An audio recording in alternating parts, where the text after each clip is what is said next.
ఈరోజు నేను అంటాను, మన భయం ఎలా చేస్తుందంటే ప్రభు మన పక్షాన నిలబడ్డాడన్న సంగతి కూడా మర్చిపోయేలాగా చేస్తుంది. భయము దేవుడు తెరిచిన ద్వారముల గుండా నడవనివ్వదు.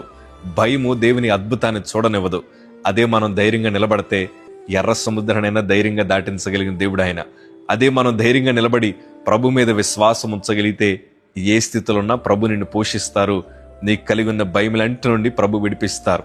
ఈ మాట గుండెల మీద చేతులేసుకొని చెప్పగలను. క్యాన్సర్ వచ్చినప్పుడు మా కుటుంబం అంతా భయపడింది, కానీ ప్రభు వైపు చూసాం, ధైర్యాన్ని నింపాడు. ఈరోజు మీ ముందర సేవకుడిగా నిలబెట్టారు. అదే విశ్వాసంతో చెప్తున్నాను, మీరెన్నడూ భయపడొద్దు. మీ భవిష్యత్ అంతా తీసుకెళ్లి ప్రభు చేతిలో పెట్టండి.